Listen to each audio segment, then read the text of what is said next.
안녕하세요. 더운 만큼 그만큼 더 많이 사랑하는 2학년 공동중 학생 여러분, 역사쌤 박진주입니다. 요즘에 더워가지고 자다가 깨고 자다가 깨고 그래서 굉장히 피곤한 상태인데 여러분들도 그럴 거라고 생각을 해요. 그래도 좀 있으면 여름이 끝나가니까 좀 더 힘내봅시다. 2학기 첫 시간은 조선이 들어가요. 5단원 조선의 성립과 발전이에요. 그중에서 첫 번째 단원이 조선의 건국과 통치체제의 정비인데요. 여기서 우리는 두 가지로 쪼개가지고 먼저 조선의 건국부터 살펴보도록 하겠습니다.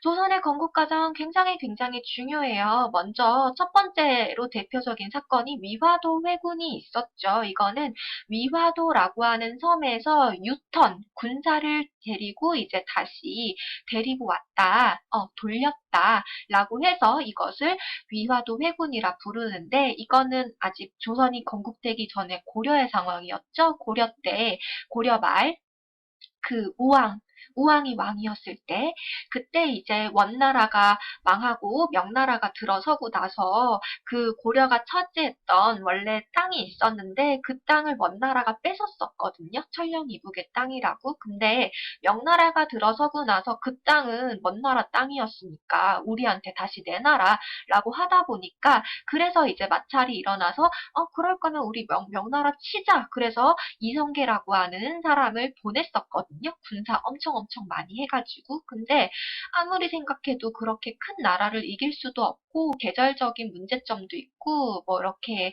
뭐 군사적인 그 전염병이 돌 수 있는 그런 것도 있고 그래서 이성계가 몇 차례 편지를 보냈지만 우왕이랑 그 이제 최영 장군이 굉장히 이제 그 이성계 보고 너 중국 거기 땅 그 차지하기 전까지는 돌아오지 마라라고 이제 했었거든요. 근데 그래도 이성계가 도저히 이건 안 되겠다 싶어가지고 위화도에서 군사를 데리고 다시 유턴을 하게 됩니다. 그러고 이제 그 고려 수도인 개경으로 와가지고 그쪽을 장악하게 되었었고 그때 당시에 신진사대부도 이성계를 도와가지고 이제 새로 개혁을 하려고 했었거든요. 그래서 이때 이성계와 신진사대부가 정권을 장악하게 된 사건이 위화도 회군이 되겠습니다. 잘 이해가 안 된다면은 예전 그 고려 영상 찾아보시면 될 것 같아요.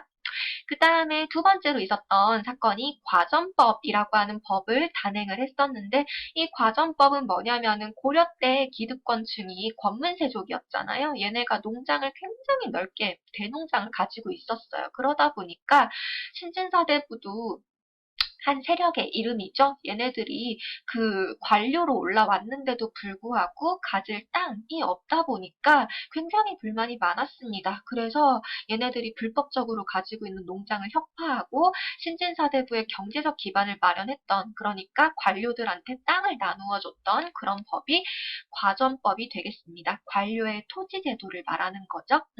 그런 다음에 조선을 건국을 했어요. 고려 왕조를 유지하려는 세력을 제거하고 이성계를 왕으로 추대를 했습니다. 신진사대부가 두 가지로 나뉘어졌었잖아요. 온건파 신진사대부랑 급진파 신진사대부. 그 중에서 온건파 신진사대부가 고려 왕조를 유지하려고 하는 세력이었었기 때문에 급진파 신진사대부가 이 세력을 제거를 하고 이성계를 왕으로 추대를 해서 조선, 새로운 나라를 건국하게 되었어요. 그러고 이제 이 신진사대부의 목표학 결과를 보면은 성리학, 우리 저번에 고려 한번 봤었죠? 고려 문화 중에서 유학 파트에서. 그래서 그 유학 중에서도 성리학을 지배 이념으로 해가지고 유교 정치의 이상적인 모습 실현을 추구를 했어요. 그래서 그 교육과 시험을 통해서 선별된 관료가 이끌어가는 양반 중심 사회로 발전하게 됩니다. 고려 사회는 귀족 중심 사회였었잖아요. 이때 조선 때부터는 기득권층, 그 지배층을 양반이라 불렀었거든요. 양반 중심 사회로 발전하게 되었다. 그리고 이제 조선을 건국하고 나서 국호를 조선으로 결정을 하게 되었었고요. 이거는 고조선을 계승한다는 뜻으로 이제 조선을 결정하게 되었고 그 다음에 수도를 개경에서 한양으로 천도하게 되었어요. 원래 이제 계속 수도는 개경으로 하려고 했었는데 그때 이제 고려의 귀족 세력이 굉장히 굉장히 이성계를 못마땅하게 여겼었기 때문에 이성계가 이제 자기를 이제 추스리기 위해서 자기 권력을 다시 이제 세우기 위해서 수도를 한양, 지금의 서울 땅으로 이제 수도를 옮기게 된 거죠. 이거는 풍조지리적으로 굉장히 좋은 땅이라고도 하기도 했었고 한반도의 중앙에 위치하고 교통과 방어에 편리하다 해가지고 여러 가지 이유를 들어서 한양으로 천도하게 되었어요. 그래서 조선의 건국 과정은 총 4가지로 꼽을 수가 있죠. 첫 번째가 위화도해군, 두 번째가 과전법 단행, 그 다음 세 번째가 조선 건국, 네 번째가 한양 천도 이렇게 되겠습니다. 그래서 역사지식을 넓히어라고 해서 교과서 143쪽에 보면은 조선의 도읍지 한양 나와 있는데요.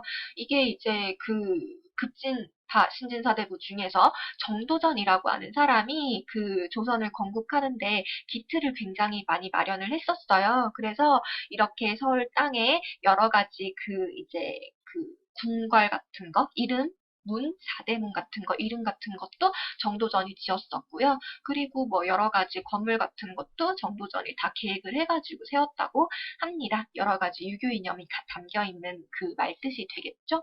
그래서 뭐 이거는 그런가 보다 하고 넘어가면 되고요. 그 다음에 역대 왕들의 그 이제 대표적인 통치 정책을 한번 알아보도록 할게요.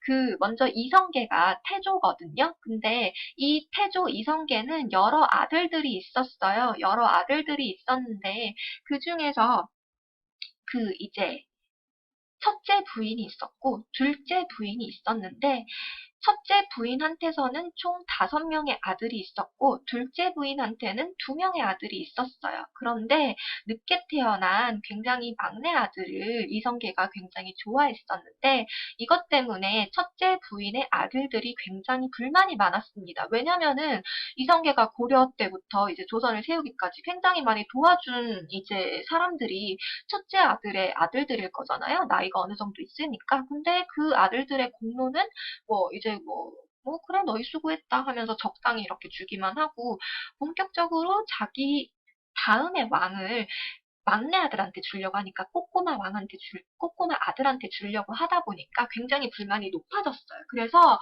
이제 이 태종이 이방원이라고 하는 사람이거든요. 그 이성계의 아들인데 이방원이 굉장히 불만을 품고 왕자의 난을 일으킵니다. 왕자들끼리 치고받고 싸우는 거죠. 서로 왕이 되려고. 그래서 이제 손에 피를 묻히고 이 사람이 왕이 되었고 그 사람이 바로 태종이 되겠습니다. 그래서 이 태종은 왕권을 강화하기 위해서 그 개인이 가지고 있는 병사를 다 국가 병사로 돌립니다. 사병을 혁파한 거죠. 왜냐면은 언제든지 또 반란을 일으킬 수 있으니까 그걸 막기 위해서. 그 다음에 이 태종은 그 이제 신하의 말을 듣는 것도 괜찮지만 자기의 왕권을 더욱더 강화하기 위해서 육조 직계제를 실시합니다. 이거는 뭐냐면은 조선의 시스템 중에서는 육조라고 해서 대표적인 그 이제 정책을 시행하는 6가지 부서가 있어요. 근데 그 부서한테 왕이 다이렉트로 직방으로 직접 명령을 전달하고 전달받는 체계를 육조직계제라고 부르는 거죠. 원래는 그 사이에 의정부라고 해서 그 이제 똑똑한 신하들이 중간에서 걸러서 왕한테 전달을 하는 그런 체제였는데 태종은 그런 거 싫다. 그냥 내가 바로 육조한테 직접 명령을 내리겠다. 직접 나한테 할 말을 전해라 하면서 이제 육조한테 직접 명령을 내리는 체계, 육조직계제를 실시했었고 그 다음에 제도를 정비해서 토지를 조사하고 호패법이라고 해서 지금의 이제 민증이죠. 주민등록증 그 이제 제도를 실시를 해서 세금, 조세를 거두고 군역 대상자, 군대에 갈 대상자를 확보할 수 있었습니다. 그 다음 태종의 아들이었던 세종이 있는데요. 이 세종 때는 이제 문화가 굉장히 꽃폈던 시기죠. 세종은 또 특히 그 신하들의 말도 잘 경청할 줄 아는 굉장히 자애로운 왕이었었기 때문에 학자를 양성하는 기관을 설치했어요. 집현전. 그래서 여기서 훈민정음, 우리가 지금 배우는 한글이죠. 훈민정음이 창제할 수 있었고 유교 정치를 실현해서 그 신하들이랑 같이 스터디를 하는 경연을 자주 개최를 했었고 유능한 정승, 그러니까 그 엘리트 신하를 말하는 거죠. 정승을 등용해서 신하들의 말을 귀 기울여 듣는 그런 왕이었습니다. 그런데 이제 세종의 아들이 이제 왕이 되었는데 그 사람이 문종이었었는데 그 문종이 굉장히 건강이 약했어요. 그래서 일찍 죽어서 그 문종의 아들이었던 어린 왕, 단종이 왕이 되었는데 거기에 이제 불만을 품었던 그 이제 문종의 형제였었죠. 그 이제 수양대군이라고 하는 사람이 있었는데 그 어떻게 보면은 삼촌인데도 세조가 단종을 죽이고 자기 사촌을 죽이고 왕이 되었어요. 그 사람이 바로 세조거든요. 그래서 이 세조는 그렇게 자기 조카를 죽이고 왕이 됐었기 때문에 어떻게 보면은 왕권을 강화할 수밖에 없었겠죠. 신하들이 굉장히 비난도 많이 했었고 그렇기 때문에. 그래서 그 학자들을 굉장히 양성하고 문종, 단종 때까지 굉장히 충성을 바쳤던 집현전이라는 기관을 없애버립니다. 집현전을 철폐하고 그 다음에 그 엘리트 신하들, 세 명의 엘리트 신하들이 이렇게 하십시오, 저렇게 하십시오, 이렇게 정치적인 조언을 하는 의정부라는 기관의 권한을 축소합니다. 그래서 왕권이 강화되었고요. 그리고 뭐 직전법을 실시했었고 군사제도도 정비를 했습니다. 그 다음에 이제 성종이 왕이 되는데 이 성종 때는 다시 이제 신하들의 말을 경청하기 위해서 홍문관, 집현전의 뒤를 잇는 기관인 홍문관을 설치하고 신하들과 같이 공부를 하는 경연을 개최했었고 그 다음에 세조 때부터 만들기 시작한 법전이었던 경국대전을 완성하게 됩니다. 그래서 유교 중심의 중앙집권적인 통치체제를 마련했습니다. 그래서 여기서 보면 호패가 나와 있는데 이게 바로 그 조선시대판 민증이죠. 태종 때 실시했었던.